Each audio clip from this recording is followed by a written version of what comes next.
안녕하세요.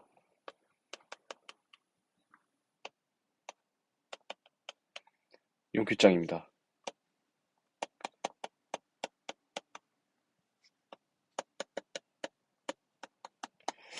보시다시피 아이패드를 이제 구입해가지고 새롭게 인사드리게 됐습니다. 얼굴이 안 나오니까 좀 더 부담감도 덜한 것 같고 여러분도 보시는 여러분도 좀 마음이 더 편안하실 것 같습니다. 금일 다뤄볼 내용은 음, 하락장을 대하는 마음입니다.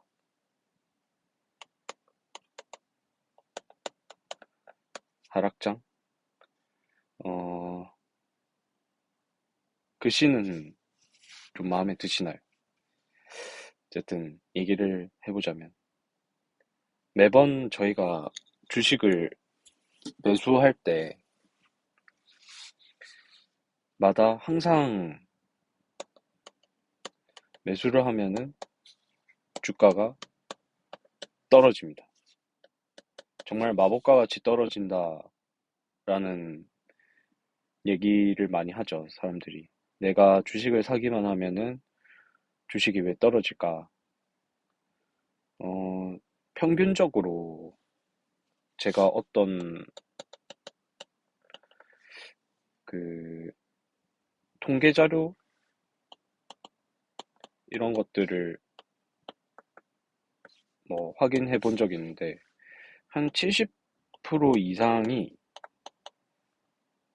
투자를 할 때 있어서 시기에 있어서 수익이 나는 시기가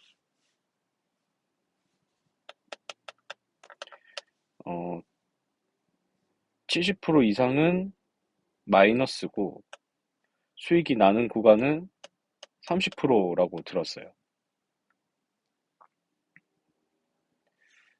음, 뭐 이렇기 때문에 확률적으로도 저희가 이 70% 안에 항상 들어있다고 보시면 돼요. 사는 순간부터. 그래서 떨어지는 거고, 앞서서 이제 저점에 대한 이게 저점이냐라고 묻는 사람들의 심리에 대한 거를 제가 영상으로 만들어 봤었는데, 사실 이게 진짜 저점인지 아닌지는 신만이 아는 것이고, 어, 저희 같은 사람들은 알 수가 없습니다. 일반인들. 뭐, 모든 사람들이 이 저점에 대한 것을 알 수가 없습니다. 그렇기 때문에 이 하락이라는 것은, 주가의 하락이라는 것은 당연한 것이고, 어찌 보면.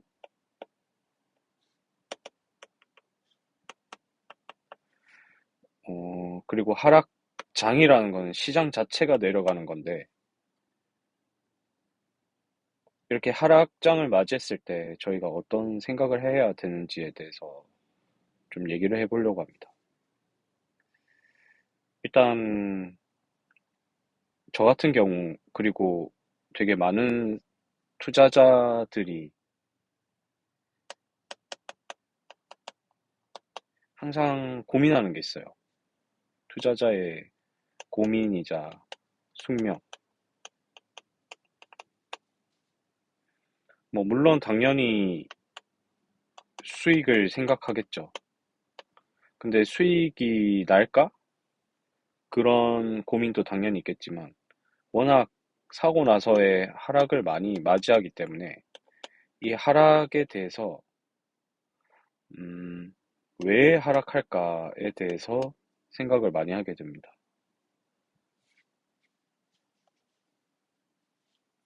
그래서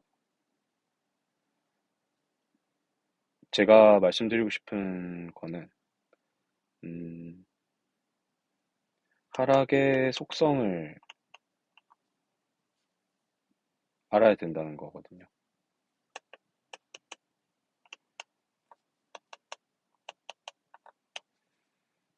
그러니까 뭐 이거는 당연히 상승도 마찬가지긴 합니다. 근데 보통 저희가 매수를 할 때 상승에 배팅하지 하락에 배팅을 잘 하진 않잖아요. 그렇기 때문에 상승에 대해서 기대하거나 뭐 나름대로의 분석, 어, 매수의 이유 이런 것들은 다들 어느 정도는 생각을 해놔요. 생각이 어느 정도 있고 그렇지만 이 유독 이 하락에 있어서는 사람들이 미처 생각을 잘 하지 못하죠. 얘가 떨어질 것이다라는 것은 의외의 사건이기 때문에. 그래서 이 하락이라는 것에 대해서 내가 어떻게 대처하는가, 그 심리적인 부분과 그다음에 분석이 나름대로 필요합니다. 파악하는 거. 저 같은 경우에는 이제 시장 자체에 베팅을 하고 있기 때문에 특히 나스닥 그래서 이 나스닥에 대한 거시적인 생각이 좀 중요한 것 같아요.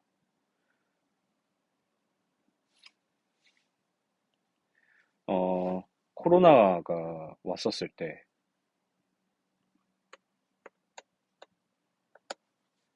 코로나를 어떤 코로나로 인한 하락장에 대한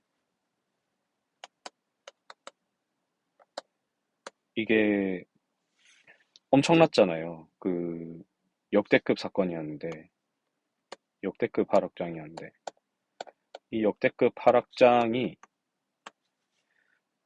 어떤 속성을 가지고 있었냐 이것의 속성 이거를 파악하는 게 좀 중요했어요. 저는 두 가지로 생각을 했습니다. 첫 번째, 일시적일 것이냐, 장기적일 것이냐. 그리고 두 번째, 어, 물론 여기에 포함이 되는 거긴 한데, 공포냐, 실제로 구조적인 리스크냐.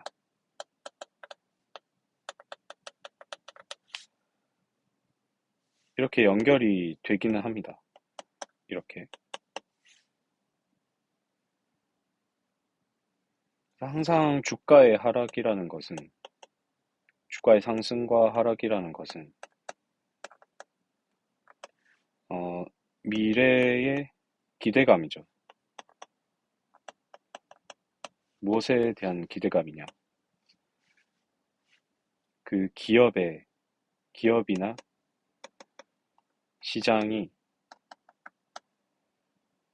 시장의 실적이 향상될 것이냐, 하락할 것이냐에 대한 기대감, 예측. 그러니까 심리로 인해서, 시장의 군중 심리에 의해서 상승과 하락을 반복하게 되는데, 음, 과연 이것이 일시적 코로나가 왔을 때, 이 코로나에 대한 사람들의 반응이, 이 시장의 반응이, 시장 참여자들의 반응이 과도했는지 아니면은 오버를 떨었는지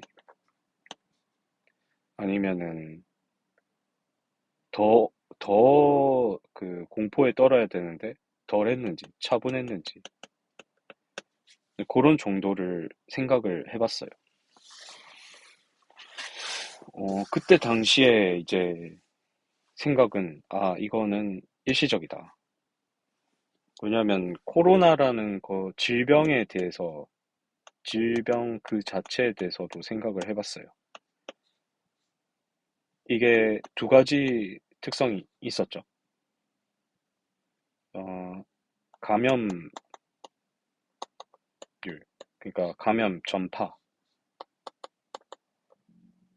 전파 속도나 전파율이 굉장히 높은 그 역대급 질병에 속했고, 그 다음에 치사율이라고 해야 되나요? 걸렸을 때 죽을 확률. 그 확률이 되게 적었고, 감염률은 높았어요. 대신에 걸리면 아팠다. 꽤나 아픈 병이었죠. 그러니까 어떤 사람들은 독감이 더 아팠다고 얘기하고, 어떤 사람들은 코로나가 진짜 아팠다라고 얘기를 하는데, 근데 여기에서 중요한 건 이 치사율이었어요. 이 치사율이라는 것이 어, 굉장히 낮았기 때문에 실질적으로. 그래서 저는 애초에 코로나를 감기 정도라고 봤어요. 감기의 일종. 실제로 저희가 지금은 그렇게 생각하고 이제 완벽하게 일상으로 돌아갔잖아요. 굉장히 좀 위험한 생각이기도 했어요. 그렇지만 사람들이 이 한 번도 있어 보지 못한 것에 대한 이 공포가 과대한 거 아니냐, 공포의 과대평가를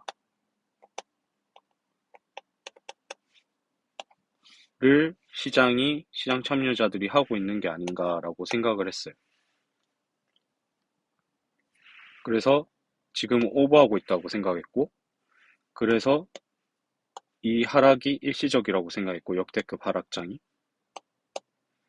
그래서 그것이 공포론 이어지고, 그래서 반대로 지금 이 하락장의 끝에 들어간다면, 장기적으로는 수익을 얻을 수 있을 것이고, 이게 구조적 리스크가 아니라고 생각했어요. 장기적인 하락이 아니라고.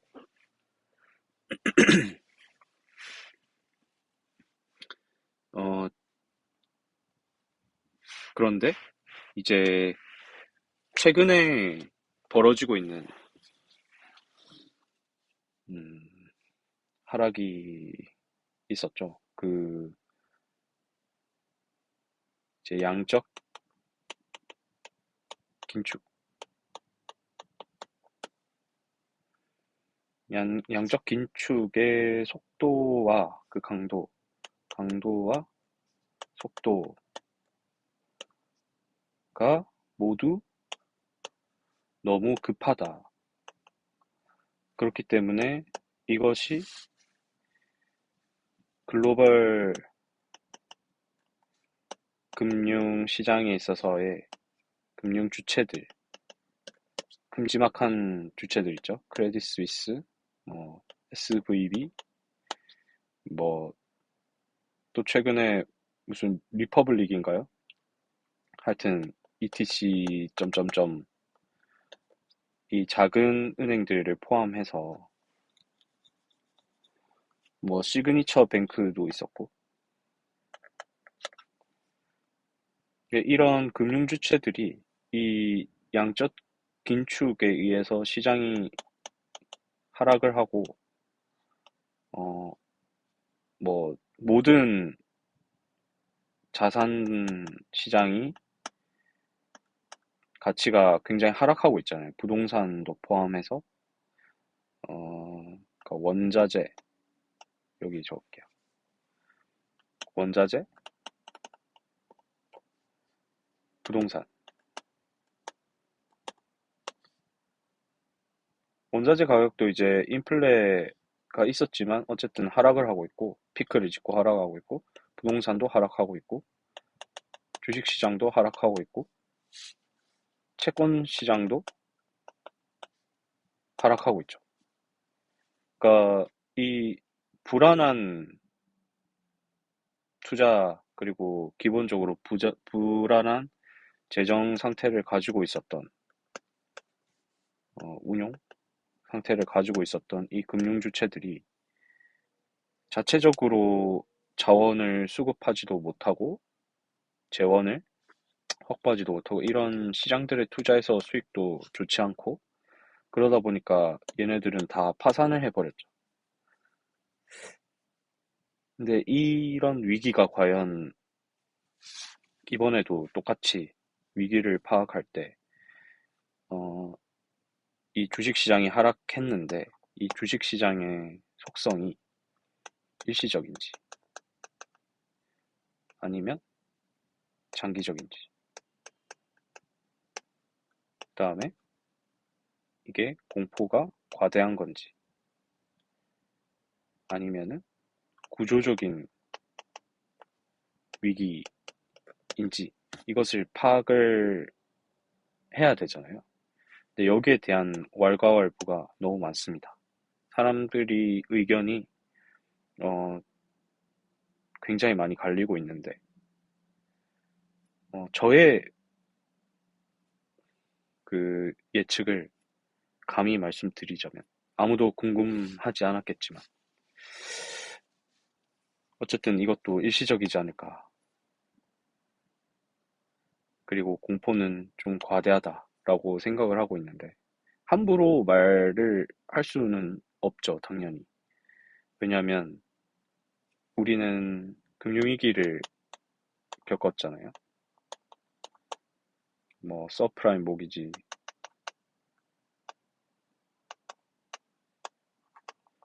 사건, 이게 2008년이었던가요?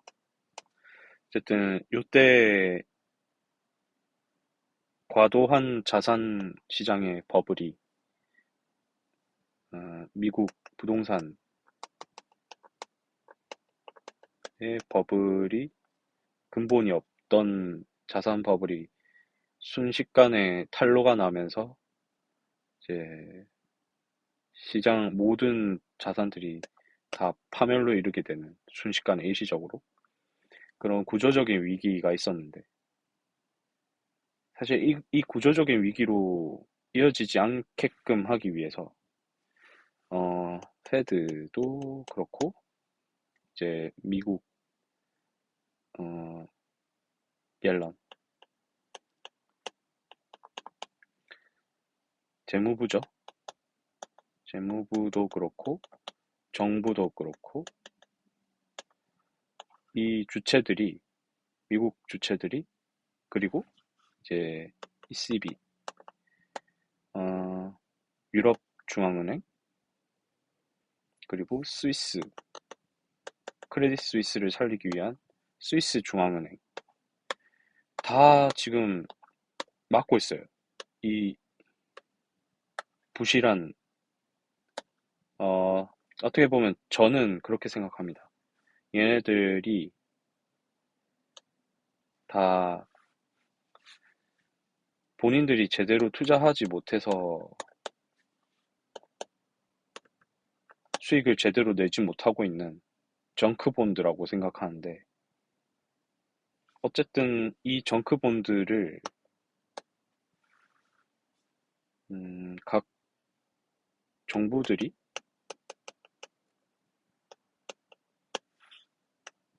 수혈해서 어쨌든 구조적인 리스크로부터 조금 해방시키기 위해서 노력을 하고 있는 것 같아요.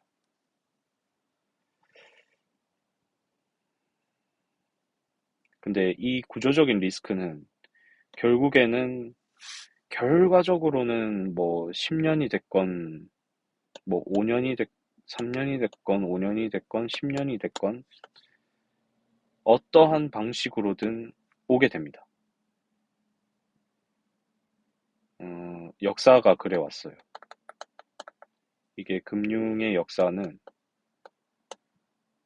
아무리 인간이 노력해서 억지로 뭐 패드니 뭐니 다 막으려고 노력을 해봤지만 이 반복되는 역사는 막을 수가 없었습니다. 그래서 지금 이 정크 본드들에 대한 불안감이 커지고 있는 것도 이 금융의 역사를 돌이켜보면 틀린 말이 아니에요. 하지만 지금 당장의 연쇄적인 줄도산, 파산, 이런 것들이 일어나서 이게 모든 글로벌 금융에 있어서의 구조적인 리스크를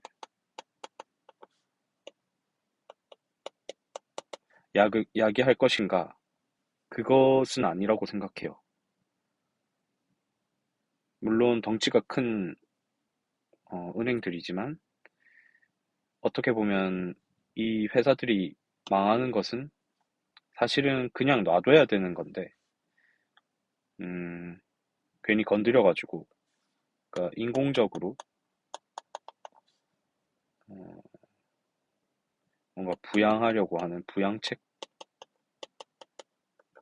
예, 이런 것들이 항상 있으면은 시장은 나중에 이게 상처거든요, 결국에는. 상처가 시장의 논리로 인해서 자연스럽게 낫게 해야 되는데, 이게 지금 이런 식으로 강제적으로 수혈을 해서 시장에서 아예 퇴출되게끔 해야 되는데, 계속 뭔가 이머전시, 인양 이러면서 그 이후에 이런 리스크들이 두려워서, 음, 이거를 일시적으로 계속 인공적으로 살려주는, 의도적으로 살려주는 이런 부분들은 사실 좋지 않은 행동입니다. 이러한 행위들이 오히려 이 리스크를 더 확대시킨다고 생각을 합니다. 음, 어쨌든, 그럼에도 불구하고, 제가 이 최근에 금융적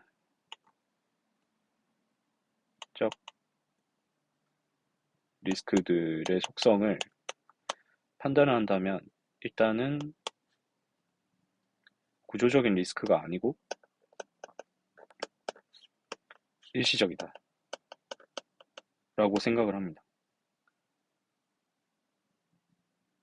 음, 일단 뭐 페드가 당연히 페드 그리고 뭐 재무부, ECB, 그다음에 뭐 바이든, 이런 사람들이 계속 이렇게 얘기를 하고 있기는 해요. 이게 믿을 수 있는가에 대한 신뢰도 물론 크지 않습니다. 하지만 그래도 그들이 적어도 우리보다는 조금 더 시장에 대한 영향력이 크고, 그리고 미국 경제와 세계 경제에 대해서 잘 알기 때문에, 그리고 제 코로나 전후의 통화 정책에 있어서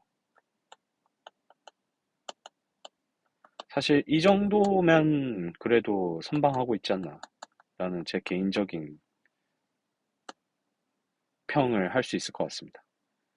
그래서 신뢰도가 최근에 좀 낮아졌긴 했지만 사실 그래도 아직은 높은 편이고, 그리고 이전에 그런 시행착오들이 있었어요. 금융위기나 뭐 1930년대 있었던 무슨 대하락 뭐 요런 것들로부터 시행착오들을 겪으면서 조금씩 더 진화하고 있거든요. 그래서 이 실제 실물 경제와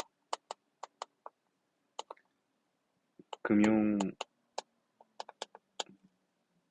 간의 이 연착륙을 도모하는 데 있어서 꽤 핸들링을 잘 하고 있는 것으로 파악이 되고 있습니다. 그래서 제가 봤을 때는 이 하락의 속성은 일시적이고, 그래서 우리는 조정이 왔을 때 매수를 하는 게 좋을 것 같다. 적립형으로 그런 판단으로 저는 투자를 이어나갈 생각입니다.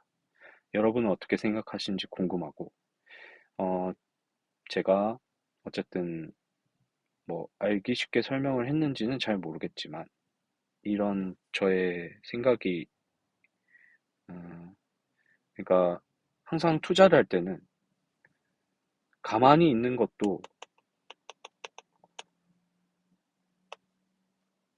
나의 행동, 내가 선택한 행동이에요.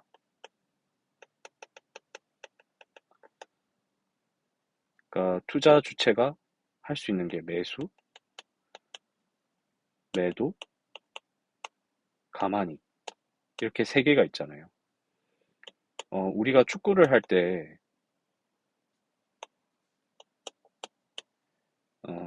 항상 움직임이 중요하다고 하고, 오프 더 볼 움직임. 그리고 내가 공을 잡아서 패스를 할지, 아니면 가만히 있을지, 드리블을 할지, 이 패스를 받지 않고 바로 넘길지, 이런 판단들을 계속 해야 되잖아요. 판단과 선택. 그러기 위해서는 일단 필드를 분석해야 되잖아요.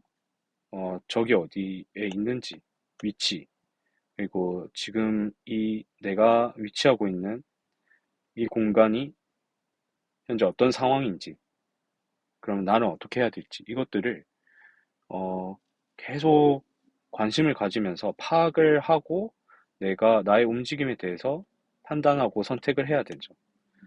시장도 마찬가지입니다. 그렇기 때문에 계속 관심을 가지면서 이전에는 어떻게 했지? 이 하락의 속성은 뭐지? 이런 식으로 분석적으로 나름대로의 생각을 가지고 계속 접근을 하다 보면 그래도 이 게임이 어, 하루 이틀 할 게 아니라 평생 해야만 하는 거잖아요. 내 자산을 지키기 위해서. 그렇기 때문에 항상 이런 하락, 그리고 시장의 변화, 이런 것들을 관심 있게 지켜보면서 나의 행동 패턴을 결정할 수 있는 힘을 같이 키워나갔으면 좋겠습니다.